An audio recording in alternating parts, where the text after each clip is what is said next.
وہ خوف اور تشدد کی وجہ سے بے ہوش ہو گئی۔ دوسرے دن وہ ہوش میں تھی تو اس کو کھانا وغیرہ کھلایا گیا۔ ان تینوں نے دن کو بھی شبانہ کو تشدد کا نشانہ بنائے رکھا۔ شبانہ کی یہ رات اور اگلا دن بھی اسی طرح گزرا۔ پھر جو رات آئی تو شبانہ کو باہر نکالا گیا، اس پر کمبل پڑا ہوا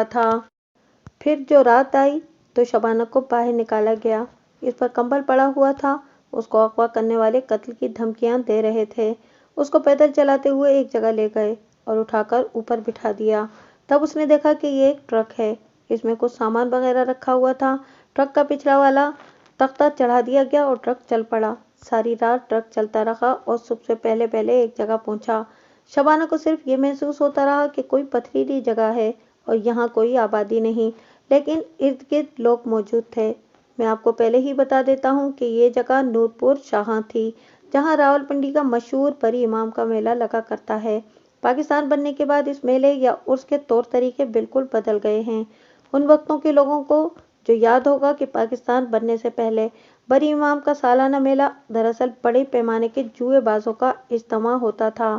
صوبہ سرحد اور صوبہ پنجاب کے نامی گرامی جوئے باز اور بٹیر باز جمع ہوتے تھے، بلکہ انڈیا کے مختلف حصوں کے جوئے باز بھی وہاں پہنچ جاتے تھے۔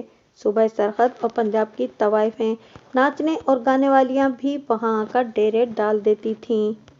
یہ جگہ اسلام آباد اور مارگلہ کی پہاڑیوں کے درمیان واقع ہے۔ اس وقت اسلام آباد نہیں ہوتا تھا۔ یہ تمام علاقہ دور دور سے آئے ہوئے لوگوں سے گنجان آباد ہو جاتا تھا۔ خیمے لگتے تھے، بردہ فروش عورتوں اور طوائفوں کی خرید و فروخت بھی کرتے تھے۔ گانے اور ناچنے والیاں خوب کماتی تھیں۔ بٹیروں کی لڑائیوں پر ہزار خواہ روپوں کی بازیاں لگتی تھیں۔ کوئی روک ٹوک نہیں تھی اور نہ ہی کوئی باز پوچھ تھی۔ پولیس کی نفری کافی تعداد میں موجود ہوتی تھی۔ وہ دنگا فساد نہیں ہونے دیتی تھی یا وہ کسی جرم کے مجرموں کو اس وقت پکڑتی تھی جب پولیس کو باقاعدہ رپورٹ ملتی تھی۔ یہ میلہ کئی دن لگا رہتا اور جوئے بازی میں لاکھوں لاکھ روپیہ جیتا اور ہارا جاتا تھا۔ شبانہ کو اغوا کرنے والے اس کو اس میلے میں لے گئے تھے۔ میں سمجھ گیا کہ وہاں اس کو بیچنے کے واسطے لے گئے تھے۔ اس کو انہوں نے ایک خیمے میں رکھا۔ دن کے وقت گاہک آتے رہے اور شبانہ کو دیکھتے رہے۔ شبانہ کو معلوم نہیں تھا کہ اس کی حیثیت بھیڑ بکری جیسی ہو گئی ہے اور وہ جو ایک ایک دو آدمی خیمے میں آتے اور اس کو دیکھتے تھے، اس کے خریدار تھے۔ یہ میں جانتا تھا کہ اس کا سودا طے نہیں ہو رہا تھا۔ رات کو یہ تینوں آدمی خیمے میں کھانا کھانے لگے تو انہوں نے ساتھ شراب بھی رکھ لی۔ وہ شاید زیادہ پی گئے ہوں گے۔ وہ جھومنے لگے اور ننگی باتیں کرنے لگے۔ یہ تینوں بے وقوف تھے کہ اغوا کی ہوئی لڑکی کو ساتھ رکھ کر شراب سے اپنے ہوش گم کر رہے تھے۔ ان کو بیدار اور ہوشیار رہنا چاہیے تھا۔ وہ پیتے رہے۔ ان میں سے ایک اٹھ کر شبانہ کی طرف چلا، لیکن وہ قدم اٹھاتا تو اس کو پتہ بھی نہیں لگتا تھا کہ قدم کہاں رکھے۔ اس نے 2 قدم اٹھائے اور گر پڑا۔ دوسرے دونوں کا حال بھی یہی تھا۔ شبانہ نے اپنے بیان میں کہا کہ تینوں بے ہوش ہو گئے۔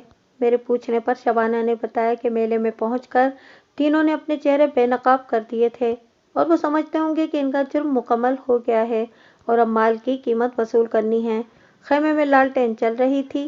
یہ خیمہ اور بستر وغیرہ کرائے کے تھے۔ شبانہ نے دیکھا کہ تینوں بے ہوش ہو گئے ہیں تو اس نے وہی کمبل اپنے اوپر لے لیا جو اس کو اغوا کرنے والے اس کے اوپر ڈال کر لائے تھے۔ وہ خیمے سے نکل گئی۔ اس نے باہر جا کر دیکھا تو اس کو گھبراہٹ ہونے لگی۔ وہاں بہت سے لوگ تھے، روشنیاں تھیں، پیٹرومیکس لیمپ جل رہے تھے، قوالیاں ہو رہی تھیں، مجرے بھی ہو رہے تھے، لوگوں کا شور و غل سنائی دے رہا تھا۔ شبانہ کو معلوم نہیں تھا کہ یہ سب کیا ہے۔ وہاں مکان نہیں تھے، درخت بے شمار تھے۔ شبانہ نے وہاں کا منظر بیان کیا جو اس کے لیے ڈراؤنا تھا۔ وہ واپس خیمے میں تو جانے کی جرات نہیں کر سکتی تھی، اس کے لیے بھاگنا ضروری تھا اور اس کو بہت اچھا موقع مل گیا تھا، مگر اس کو سمجھ نہیں آ رہی تھی کہ جائے کہاں۔ اس کے آنسو بہنے لگے۔ اس نے اللہ سے مدد مانگنی شروع کر دی۔ اس کو آیت الکرسی، سورہ مزمل اور سورہ رحمان زبانی یاد تھی جو اس نے پڑھی اور دل ہی دل میں دعا کی۔ اس کی جگہ کوئی مرد ہوتا تو کسی بھی طرف منہ کر کے بھاگ جاتا۔ وہ پہاڑی علاقہ تھا، چھپ چھپ کر نکل جانے کے واسطے علاقہ بہت اچھا تھا، لیکن پردہ نشین لڑکی ایسی جرات نہیں کر سکتی تھی۔ وہ اس علاقے سے واقف بھی نہیں تھی۔ وہ اس خیمے سے دور چلی گئی جس سے وہ فرار ہوئی تھی۔ اس کو معلوم نہیں تھا کہ وہ اس خیمے سے نکل کر بھی کتنے بڑے خطرے میں ہے۔ وہاں رات کے وقت جوئے باز، بردہ فروش، طوائفوں کے بروکر، شرابی، چرسی اور جرائم پیشہ لوگوں کے سوا کوئی نہیں مل سکتا تھا۔ اگر اس کو اس خطرے کا علم ہو جاتا تو وہ اسی ڈر اور خوف سے بے ہوش ہو جاتی۔ اللہ کا ہاتھ اس کی رہنمائی کر رہا تھا۔ وہ اس ہنگامے سے دور ہٹتی گئی۔ اس نے ٹھوکریں کھائیں، ایک تو ڈھلوانوں سے اتری اور آگے جا کر اوپر چڑھی تو اس کو کچھ دور آگے روشنی دکھائی دی۔ وہ وہاں تک پہنچ گئی۔ یہ چھوٹا سا ایک گاؤں تھا اور باہر دو آدمی آگ جلا کر بیٹھے ہوئے تھے۔ شبانہ نے اسی آگ کی روشنی میں ان کو دیکھا تھا۔ شبانہ اپنے سر سے کمبل اتار کر رو پڑی اور ان دونوں کو بتایا کہ اس کو 3 آدمی اغوا کر کے یہاں لے آئے تھے اور وہ وہاں سے بھاگ آئی ہے۔ یہ دونوں پہلے تو اس کو ٹالنے لگے، لیکن شبانہ کا رونا دیکھ کر ایک نے دوسرے سے کہا کہ مولوی صاحب کو جگاتے ہیں۔ دوسرا آدمی اٹھا اور ایک دروازے پر دستک دی۔ یہ گاؤں کی مسجد کے مولوی کا گھر تھا۔ وہ باہر آیا تو ان آدمیوں نے شبانہ کو اس کے پاس لے جا کر بتایا کہ یہ لڑکی کیا کہتی ہے۔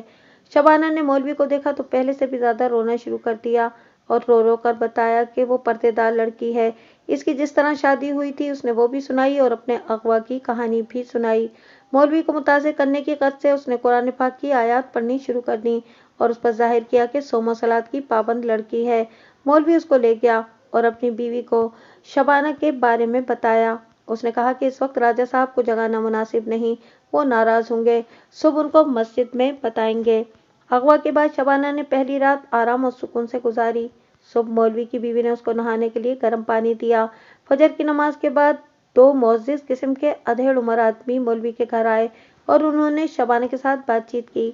شبانہ نے اپنی بپتا پھر سنا دی اور ان معززین کو اپنے شہر کا نام بتا کر اپنے خاوند اور اپنے باپ کے نام اور ایڈریس بتائے۔ یہ دونوں تھے تو تقریباً ان پڑھ دیہاتی، لیکن انہوں نے جو کارروائی کی وہ دانش مندوں والی کی۔ ان دونوں کو بعد میں بطور گواہان طلب کیا گیا تو ان کے ساتھ میری ملاقات ہوئی تھی۔ انہوں نے مجھے بتایا کہ اس لڑکی کو پولیس کے سپرد کرنا تھا۔ نزدیکی پولیس بری امام کے میلے کی تھی، لیکن لڑکی کو وہاں لے جانے میں خطرہ محسوس کرتے تھے۔ وجہ یہ بتاتے تھے کہ لڑکی کو اغوا کرنے والے مل سکتے تھے۔ خطرہ تھا کہ وہ چاقو، خنجر یا ریوالور نکال کر ان سے لڑکی کو چھین لیں گے۔ گاؤں کے 2 آدمی آ گئے، انہوں نے بھی مشورے دیے۔ آخر فیصلہ ہوا کہ لڑکی کو راولپنڈی شہر لے جایا جائے اور کسی تھانے کے سپرد کر دیا جائے۔ وہ ایک ٹانگا لے آئے۔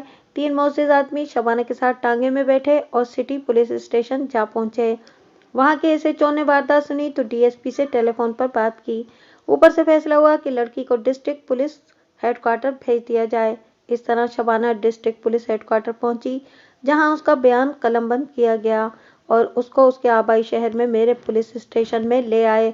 میں نے شبانہ کا وہ بیان پڑھا جو اس نے راولپنڈی میں دیا تھا۔ اس میں اور مجھے دیے ہوئے بیان میں کوئی فرق نہیں تھا۔ میں نے راولپنڈی سے آئے ہوئے اے ایس آئی کو شبانہ کی وصولی دے کر فارغ کر دیا۔ اس سے میں نے ان اشخاص کے ایڈریس بھی لے لیے تھے جن کے پاس شبانہ گاؤں میں پہنچی تھی اور وہ اس کو راولپنڈی پولیس کے پاس لے گئے تھے۔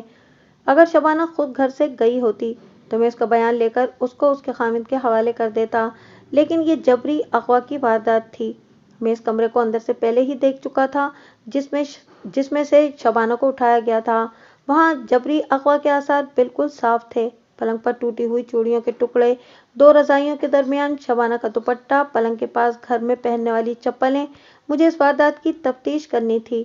اب مجھے یاد آیا کہ کمرے کی کھڑکی کو میں نے کھلا ہوا پایا تھا اور کھڑکی کی دہلیز پر مٹی کا ایسا نشان دیکھا تھا جیسے کسی نے یہاں پاؤں رکھا ہو۔ یہ ننگے پاؤں کا نشان نہیں بلکہ کسی کی جوتی کا تھا۔ شبانہ نے بیان میں کہا کہ ایک آدمی کھڑکی میں سے اندر آیا تھا اور اس نے دروازہ کھولا تھا۔ میں نے ایک ہیڈ کانسٹیبل کو بلایا اور اس کو کہا کہ وہ ٹھیکیدار کے نوکر کو ساتھ لے آئے۔ کیا تمہارے سونے والے کمرے کی کھڑکی رات کو کھلی رہتی تھی؟ میں نے شبانہ سے پوچھا۔ نہیں جی، اس نے جواب دیا، دن کو نوکر کھڑکی کھولا کرتا اور شام کو بند کر دیتا تھا۔ کیا تم رات کو دیکھا کرتی تھی کہ کھڑکی بند ہے؟ نہیں، اس نے جواب دیا، یہ کام نوکر کا تھا، اس نے کھڑکی کبھی کھلی نہیں چھوڑی تھی۔ نوکر کے بارے میں تمہارا کیا خیال ہے؟ میں نے پوچھا۔ کیا تم اس کو قابل اعتبار سمجھتی ہو؟ شیخ صاحب کو تو اس پر اعتبار ہے، لیکن مجھے یہ آدمی کبھی بھی اچھا نہیں لگا، شبانہ نے جواب دیا۔ کوئی خاص وجہ؟ میں ایسے محسوس کرتی تھی جیسے اس نوکر کا میرے اوپر پہرا لگا ہوا ہے، شبانہ نے کہا۔ ویسے میرے ساتھ ٹھیک رہتا تھا۔ اچھا پہرا دیتا تھا کہ تم کو ان 3 آدمیوں نے پکڑا اور تم نے نوکر کو آواز دی اور وہ تمہاری مدد کو آیا ہی نہیں، میں نے کہا، اور اس سے پوچھا کہ کیا وہ تمہارے کمرے سے دور کسی اور کمرے میں سوتا تھا؟ اس کا کمرہ تو ذرا دور ہی ہے، شبانہ نے جواب دیا، لیکن میرا خامد جس رات گھر نہیں ہوتا تھا اس رات نوکر باورچی خانے میں سوتا تھا۔ اس رات بھی وہ باورچی خانے میں سویا ہوا تھا اور باورچی خانہ میرے کمرے کے قریب ہے۔ میرا خیال ہے کہ وہ نشہ کرتا ہے، میں نے کہا، اور رات کو بے ہوشی کی نیند سوتا ہے۔ عظیم تمہارے اس گھر میں آتا رہا ہے اور نوکر کو پتہ نہیں لگا؟ شبانہ اس طرح چونکی جیسے میں نے اس کو سوئی چبھو دی ہو۔ حیران مت ہو شبانہ، میں نے کہا، تمہارے پرس سے عظیم کا فوٹو نکلا تھا۔ میں نے عظیم کو جان لیا ہے، اس نے بڑا اچھا بیان دیا ہے اور اس نے یہ ساری باتیں مجھے بتائی ہیں۔ کیا یہ جھوٹ ہے کہ تم اپنے خامد کے ساتھ اچھا سلوک نہیں کرتی تھیں؟ میں نے اس کو عظیم کے بیان کی کچھ ضروری باتیں سنائیں اور اس کو یہ یقین دلایا کہ اس پر کوئی الزام نہیں۔ اس کا حوصلہ بڑھا تو اس نے عظیم کے بیان کی تصدیق کر دی اور اس کے آنسو نکل آئے۔ میں اس کے ساتھ نوکر کے پہرے کی بات کر رہا تھا۔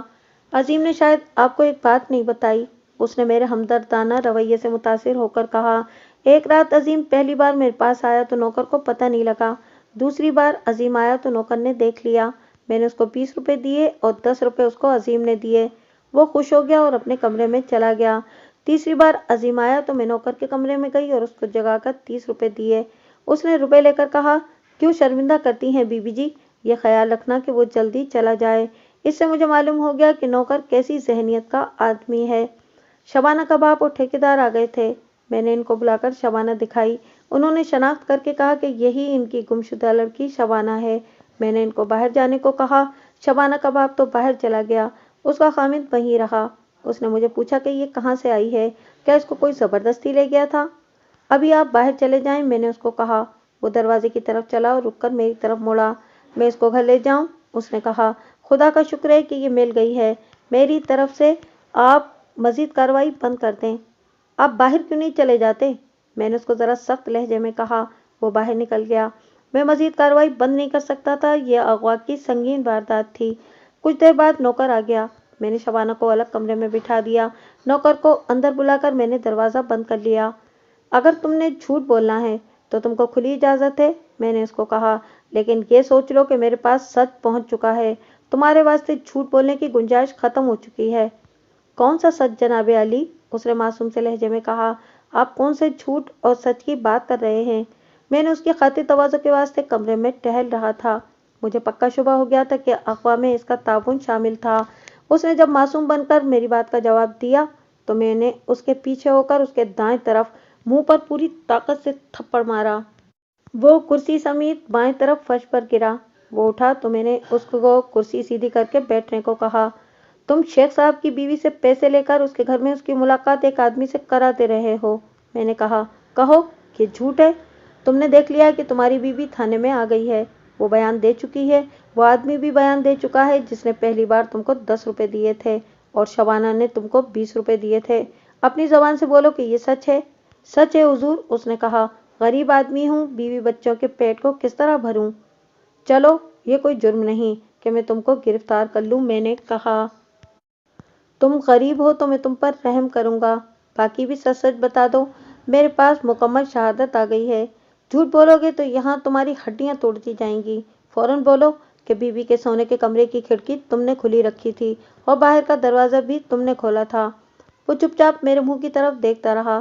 میں نے اپنی میز سے قلم اٹھایا اور اس شخص کا ہاتھ پکڑ کر قلم اس کی درمیانی اور شہادت کی انگلی کے درمیان رکھ کر دونوں انگلیاں اپنے ہاتھ سے دبائیں۔ وہ درد سے تڑپنے لگا۔ میں نے اپنے ہاتھ کا دباؤ اور زیادہ کر دیا۔ وہ تڑپتے ہوئے اٹھا اور رکوع کی پوزیشن میں دوہرا ہو گیا۔ میں نے نیچے سے اپنا گھٹنا اس کے منہ پہ مارا جو اس کے ہونٹوں اور ناک پر لگا اور وہ سیدھا ہو گیا۔ سچ بولو، میں نے اس کی انگلیوں کو اور زیادہ دبا کر کہا۔ فوراً بولو، تم باورچی خانے میں لیٹے ہوئے تھے اور تمہیں بی بی کی آواز نہیں سنائی دی؟ بولتا ہوں حضور، اس نے درد اور اذیت سے کانپتی ہوئی آواز میں کہا۔ مر جاؤں گا، میرا ہاتھ چھوڑ دیں۔ میں نے اپنے ہاتھ کا دباؤ کم کر دیا لیکن ہاتھ چھوڑا نہیں۔ یہ تو بسم اللہ تھی۔ اس طرح انگلیوں میں پینسل یا قلم دبا کر رکھنے کو ہم ایذا رسانی کا الف کہا کرتے تھے۔ یہ شخص اسی میں ڈھیر ہو گیا۔